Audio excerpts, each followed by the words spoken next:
Assalamualaikum warahmatullahi ta'ala wabarakatuh. Alhamdulillahi wa kafa, wassalatu wassalamu ala sayyidil mustafa wa ala alihi wa ashabihi ahli sidqi wal wafa. Rabbi shrah li sadri wa yassir li amri wahlul 'uqdatam min lisani yafqahu qawli, amma ba'du. Para pemirsa dimanapun Anda berada, semoga tetap dalam lindungan dan rahmat Allah Subhanahu wa ta'ala. Sebagaimana yang telah dijelaskan di dalam Al-Quran, bahwasanya tujuan diciptakan manusia hanya semata-mata untuk beribadah kepada Allah Subhanahu wa ta'ala. Agar hal tersebut terrealisasi, maka Allah Subhanahu wa ta'ala mengutus para rasul yang berjumlah 313 orang.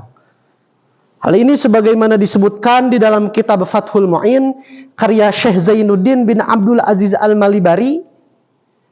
Beliau mengatakan bahwa rasul yang diutus oleh Allah berjumlah 313. Sementara para nabi berjumlah 124.000 orang. Dan diutusnya para rasul tersebut diberikan wahyu oleh Allah Subhanahu wa ta'ala. Dan berbagai mukjizat yang berbeda-beda. Maka di antara mukjizat yang diberikan oleh Allah Subhanahu wa ta'ala kepada rasul tersebut, ada seorang rasul yang diberikan mukjizat oleh Allah dapat menghidupkan orang yang telah meninggal. Siapa dia? Yaitu Nabiullah Isa alaihissalam. Hal ini telah diabadikan di dalam Al-Quran. A'udzu billahi minasyaitonir rajim. Bismillahirrahmanirrahim. Wa uhyil mauta biiznillah. Kata Nabi Isa, aku dapat menghidupkan orang yang telah meninggal dengan izin Allah. Maka dijelaskan di dalam kitab tafsir, ketika Nabi Isa datang pada makam putra daripada Nabi Nuh, yaitu makam Sam. Ketika Nabi Isa hendak menghidupkan mayat daripada Sam bin Nuh, maka Nabi Isa berkata, "Qum biiznillah." Bangunlah kamu Sam dengan izin Allah. Maka Sam yang telah meninggal, seketika waktu itu pula kuburannya terbuka, lalu dia hidup kembali.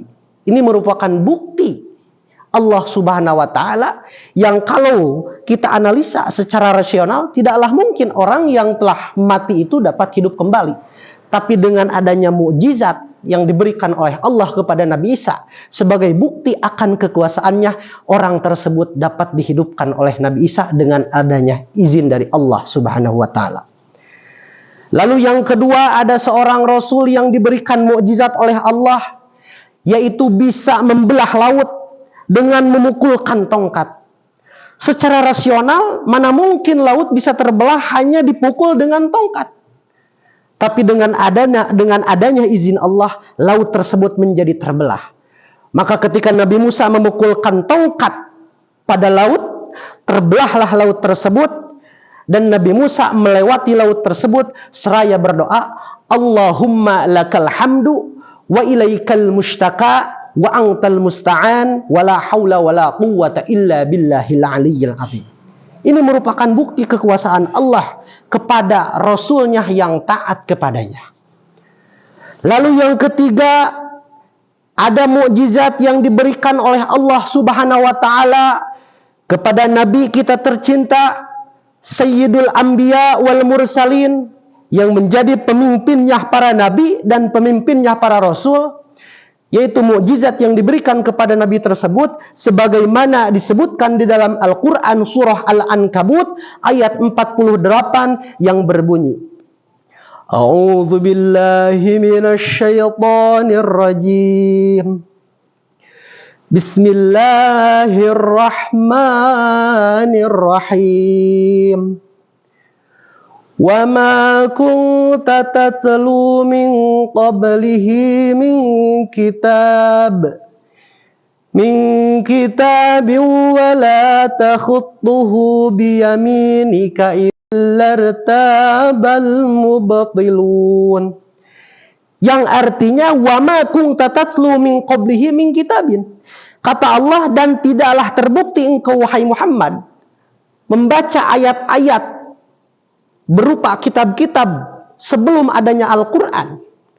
Artinya Nabi Muhammad tidak pernah membaca kitab-kitab terdahulu sebelum adanya Al-Quran. Wala takhuttuhu biyaminika idzil lartabal mubtilun. Dan kata Allah, janganlah engkau menulis ayat Al-Quran Muhammad dengan tanganmu sendiri, karena kalau kamu menuliskan Al-Quran dengan tanganmu sendiri, nanti akan ada timbul skeptis atau timbul keraguan orang-orang yang ingkar dengan adanya kebenaran dalam ayat suci Al-Quran. Mereka menganggap bahwa Al-Quran bukan dari kalam Allah, tetapi melainkan hasil karya tangan Rasul sendiri. Maka oleh karena itu di ayat lain disebutkan Nabi Muhammad ini memiliki gelar An-Nabiyil Ummiyi.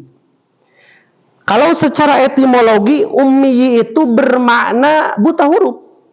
Tetapi yang dimaksud An-Nabiyil Ummiyi di sini tidak diartikan Nabi Muhammad sebagai seseorang yang buta huruf. Mengapa demikian? Karena kalau Nabi Muhammad diartikan sebagai seseorang yang buta huruf, ini akan bertabrakan dengan sifat yang wajib di Rasul, yaitu sifat fatonah.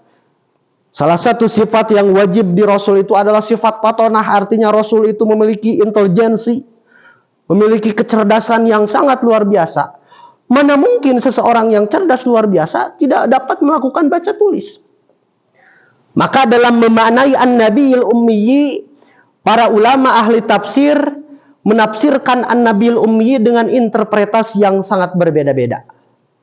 Di antaranya yang pertama, Syekh Nawawi Al-Bantani di dalam kitab Tafsir Munir, beliau mengatakan, menafsirkan ayat An-Nabiyil Ummiyi, ay la yattali'u minal kutubil madiyati wala yadrusu. Artinya Nabi Muhammad sallallahu alaihi wasallam itu tidak pernah melihat, tidak pernah menelaah, tidak pernah membaca terhadap kitab-kitab terdahulu. Wala yadrusu, dan beliau pun tidak pernah menghafal ayat-ayat tentang kitab-kitab terdahulu. Lalu yang kedua, di dalam tafsir karya Syekh Ali As-Sabuni, yaitu Sofwatut Tafasir, dalam menafsirkan ayat An-Nabiyil Ummi, Imam Ali As-Sabuni menafsirkan ayat tersebut, ay la yaqra'u wa la yaktubu. Yang artinya Nabi Muhammad itu tidak pernah belajar ilmu apapun, tidak pernah berguru kepada siapapun. Nabi Muhammad itu tidak pernah belajar baca tulis. Nabi Muhammad itu la yaqra'u, tidak pernah membaca terhadap bacaan yang bersifat tekstual. Dan Nabi Muhammad pula tidak pernah menulis apa-apa ilmu yang telah ia dapatkan, yang ia peroleh dari kitab-kitab terdahulu. Ini menunjukkan kecerdasan Nabi Muhammad SAW, meskipun beliau tidak pernah mengenyam pendidikan, tidak pernah belajar dengan cara media membaca ataupun menulis, tapi beliau menjadi sosok manusia yang sangat cerdas luar biasa. Hal ini dibuktikan dengan suksesi kepemimpinannya.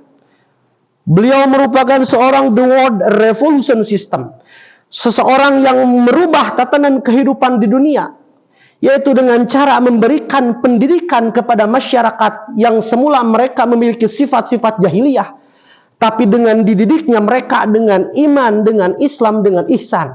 Kemudian masyarakat tersebut bertransformasi secara progresif menjadi masyarakat yang berakhlakul karimah. Itulah salah satu bukti kekuasaan Allah, memberikan ilmu ilahi, laduniyun ilahiyun, memberikan ilmu Allah subhanahu wa ta'ala kepada Nabi Muhammad melalui media malaikat Jibril, tanpa melalui media manusia, sehingga Nabi Muhammad SAW menjadi seseorang yang paripurna. Sehingga hal tersebut dapat dirasakan oleh kita semua sebagai umat beliau. Untuk itu, marilah kita sama-sama mensyukuri kepada Allah Subhanahu wa taala karena kita telah dijadikan umat baginda Rasulullah sallallahu alaihi wasallam, dan semoga kita semua dapat senantiasa menjalankan apa-apa yang telah dituangkan dalam Al-Qur'an dan As-Sunnah An-Nabawiyatus Syarifah. Untuk itu, yang terakhir, marilah kita sama-sama berdoa kepada Allah Subhanahu wa taala, semoga kita semua meninggal dalam keadaan husnul khotimah dan mendapatkan syafaatul uzma dari Nabi Muhammad SAW. Mungkin hanya itu yang dapat saya sampaikan. Semoga ada manfaatnya bagi kita semua. Wallahul muwaffiq ila aqwamit thariq wa bihi nahtadi wa nasta'in. Wassalamualaikum warahmatullahi taala wabarakatuh.